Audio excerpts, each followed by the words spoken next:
turn off. All right, Syron. This how it looks. There you go. Yeah. Man, you got a nice little setup down here, man. You gonna start having meetings? You gonna start having church down here? Hey man, we got our own ministry, man. You can say it's church, man, but it's about block by block helping individuals be all that they can be. So that's our version of church. That's what it's all about. Now, why don't you give up, man? I mean, you know, you got a new place here. You can hold meetings down here, but why, man? There's no point. It's over, Syron. First and foremost, we getting too close, man. I know the viewers over the years been saying, yeah, right, you've been saying that. We in the best position to know if we getting close because we're out there block by block. And what I'm telling you is we're starting to get more and more people aware of this whole concept of us as a people coming together to change our own conditions. Oh, you really believe that, huh? Please. Yeah, yesterday Okay. we on 66 and 65th and Oakley. A mother and her 2 children came with us, man. When we brought them back 4 hours later, and he explained who he was, his name, address, phone number, and what he wanted to be when he grew up. She said, oh my God, what did you do to my child? I said, hey, he was in the leadership academy. 4 hours, and he had that confidence. Okay, wait, you have a leadership academy. Well, that's what Saturdays are, 12 to 4. Every Saturday, we've been doing it for 2 years, 12 to 4. He came out, he did WRT. He explained that to his mom. That stands for work, recreation, and training. The work, they went on 66 in Tallman, and they swept the whole block clean. That was the work. The recreation, they went to Marquette Park, which is 4 blocks up the street here, played softball. In the middle of it wasn't too warm yesterday, but it wasn't too cold either. Played softball, and then the training, he learned the yellow, green, and blue, what it's going to take to get our community organized. Wait, every Saturday you work with the youth. That's what this is down here. This is the headquarters. I say that because people, they when you tell them your concept, your national block, you're of course. Not mine, you know. I know you can't stand that, but you are the founder of the National Block Club University. People say it's too big, it's too broad. What is it? I don't get it. I can't conceptualize because you're doing too much. Right. And that's why we try to tell people, silo off what we're doing. If you care about the youth, then work with us only with the youth. Don't worry about what we're doing on safety and seniors and other stuff. So we asking people to stay in the lane that motivates you the most. And if you stay in that lane, it becomes simple. It's when we try and put it all together that it gets a little bit confusing. I know. You're not. We're taping this on a Sunday. Now, tomorrow, what day is tomorrow? Monday, safety day. Green Monday day. is safety day, huh? Yeah, and if you look there, that's a green backboard. Some things we I can't see it when I get the light on there. Okay. Yeah, we don't even tell people who we are. We don't want the name of our organization nowhere. We just want people to get the 3 colors, the concept. Okay, so Monday's green. Tuesday is yellow, education. Tuesday is yellow, education day. And then Wednesday is blue, economics. Blue day is Wednesday, and that's economic day, huh? Right. And if you look behind that, you'll see the 3 sheets here, and that's all 3 colors that we constantly promote. And that's why are you promoting the colors now? Because people need a visual. People need to be able to see that these 3 colors, and our new motto is, let's take the gray out of your life. We know... Let's add some color to our life. We know the economy is bad, things of that nature. But what happens when you know what these 3 colors mean and how they're helping block by block in your own community? So that's our new motto. And Thursday is what day? Thursday is health day. So we saying get out there, the exercising. We had a jumping jack contest. How many jumping jacks could you do in 1 minute? I did 101. Charlene did 100. So I beat her by 1. I can do about 10. That's about it. Okay. And right. So, and Friday is what day? Senior Citizens Day. So can we get out there and do something for a senior? And we're going to be cleaning the new senior yard, raking her leaves, because the leaves started falling down next Friday with the young people. Okay, and Saturday is what day? Youth Day. So that's why I have the youth on Saturdays, because that's my personal commitment, spending 4 hours with them every Saturday. I'm going to get back to that in a minute. We're going to end up with the youth. But Sunday, today is Sunday. We're taping this on a Sunday, and 2nd of October. Right. What's today? Family Day, which people do already. And so as a family, we want to just encourage people to talk about Monday through Saturday to get other members of the family thinking about being organized. Let's talk about family. We know all the problems African Americans have. You know, 22% of African American men marry outside of the race, mainly white women. I ain't hating on them per se. I understand. 9% of African American women marry outside of the race. Over 70% of African American children are born out of wedlock. African Americans have the highest rate of divorce. Not going to be married, never going to be married, single, the whole nine. It seems like as a people, we have a real problem with our relationships. No doubt. And rightfully so. When you've been disconnected from your source, if you will, the motherland, you think you're going to operate as organized as you would be? I don't think so. And I know people say we used to be, but back then you didn't have the world in a shrunk environment. We're in a global economy now. So even the more structured families, the Chinese culture, they're starting to see deterioration because people can pick up the phone and they don't have to physically be around each other anymore. So it's happening to other cultures. Of course it's going to hit our community that much harder because of what happened to us in a long time. We still living the effects of slavery. People don't want to talk about it. It's only been 150 years, but we're still dealing with it. That goes back to Saturday. Saturday's Youth Day. Yep.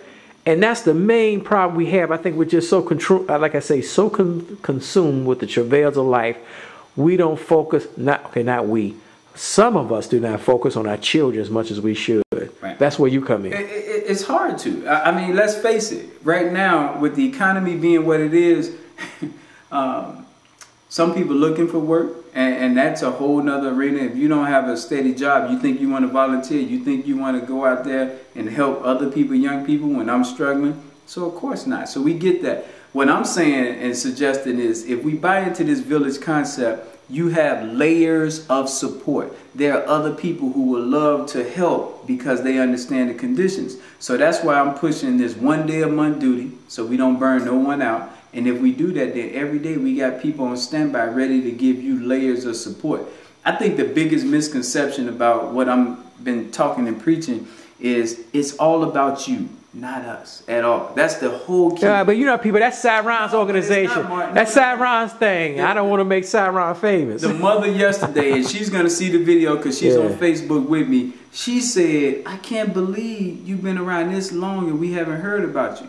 And I told her, I said, we're the opposite of Ceasefire and some of the other groups that want media attention. We don't want media attention. Yeah, but we like to stay under the radar. I know. And no, seriously, because what happens is, when people march and you got people on the porch, those people are looking at them as a spectacle. Like, wow, I'm not going to see you no more. And that's why my group, the team that works with me, we stay in the background and we personally go up on the porch and we get their name, address, and phone number. I know. Let me talk about these black women because I know this is my favorite subject. I know your people get mad, but let me tell you something. That's the black women are the problem, period. I'm not saying all. That's Mark talking, guys. I don't concur. Yeah. When I go back home, I do my little piece. I do my little piece. I talk about these sisters. Because not all of them, a lot of them got some real issues. They have these little boys.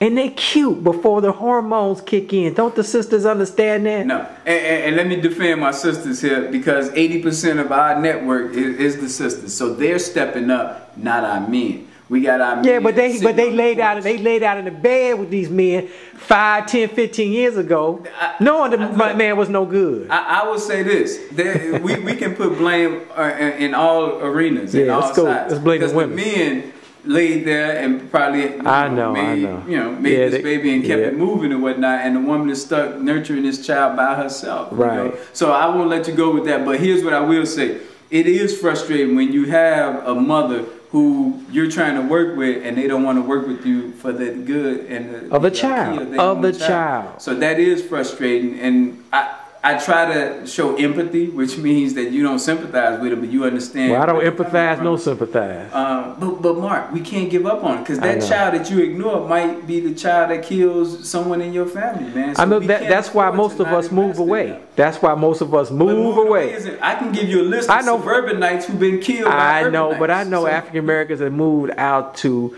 Plainfield. Doesn't matter. They moved to all white, pretty much white suburbs to get away from these Negroes. And guess what? When they come back, they end up being a victim of something that they disinvested in. I know our best and brightest have moved away, but the main issue is that how do we expose these young men? And the onus is on the women because the men abandon the family. Right. We know that. The onus is on the women. How do we get these women and the grandmothers, the mothers and grandmothers understand, especially these boys, they cute at 5 and 10, but you can't let your 10-year-old boy run around on the street, on the block. PRE, Prevention Resources Enforcement. So right now, that 5-year-old, what are we doing right now to help expose that child to so much things that they never seen before, so that in their spirit, in their mind, they know other things exist. So that's on the prevention end. On the resources side, you know, it really frustrates me when I look and I see that William Beavers is getting a police pension, he getting an alderman pension, and he's a county board not president, but he's on the county board, and he's collecting over 80 grand from all three of those different institutions. And we wonder why our children didn't have summer jobs this summer. Well, when you got that type of mess happening, you taking away resources that could help that single mom if their child was working and getting exposed to another type of environment while earning some money to help with the daily, you know. Yeah, but a lot of these same women don't even, I'm not picking on William Beavers, I met him before, a nice guy, but just for the sake of argument, there's a lot of black folks who've been double and triple dipping. They got 4 or 5 pensions coming, and they need to retire and sit down. But they can't, but we need to vote them out. But folks can't vote them out because we just consume with the travails of life. It's a catch-22. You say they should vote them out. Who's voting? That goes back to family. That goes back to the men. That goes back to the women. How do we break the cycle? How do we break the cycle? Like, I dropped out of high school in 1980. Well, I don't want my children to drop out of high school. How do we break the cycle? Let's say I didn't go to college 30 years ago. Don't want to go now. But my children are going. How do we break the cycle? Right. I hear you. You break the cycle. Number one, I believe you have to have hope, because that's what we're missing. We have a deficit when it comes to hope. People have given up, Mark. A lot of people just trying to make it. And I understand it. They like... And then nobody giving up because we don't have the resource to get outside of the hood. I disagree. We have resources. To get outside the hood? Resources are being taken by external people who don't live in our community, who don't go through what we go through. So the resources are here. Look at the lottery figures. Look at the liquor store figures. Look at the gambling figures from the riverboat. So, I mean, collectively, we have the money. Individually, we may not have the money. Individually, we do. When I look at, remember, I spent time in Kenya, Mombasa, in Africa, man, a long time ago. You've been to Africa. Years ago. And when I saw people over there, that's what made me commit that I would never say we're poor in America. Even our poorest of poor here in America is doing way better than our people back in the motherland. So I don't subscribe. So you're saying we don't have a resource problem, we have a mindset problem? It's all mindset. It's all the mindset, Everything starts mentally and where your mindset. But here's the thing. Everyone speaks from their frame of reference. Right. So if you haven't been in that arena and that environment, I can't expect you to speak from it. So it's an exposure issue. But some sisters, man, let me go back to the women. They get mad if you try to impose your value. Say, listen, this is best for your son. You can't say that. Wait. I'm gonna say it, mama, grandmama. This is best for your son. Keep him in the house. Keep him off the block. Get him a tutor. You get involved in school. You don't tell me how to raise my son. And it's because of Mark's approach, you guys. I know, I'm hard. His approach is what turned off. Beat him over the head. Beat him over the head. Me and tell me that. Beat him over the head. It's all about how you package what you want to get done. I don't need the sweet talking. So I'm the bad cop. You the good cop. You're right. You're going to be the good cop. I'll be the bad cop. But here's the thing with leadership. Leadership ultimately sums up to me the art of getting things done through other people. Right. When you're a leader, you can get things done through other people. And the way you do that isn't by being slick, but you show them the benefit that they can reap from doing whatever it is you're trying to do. I'm almost done. I got to go to the next interview.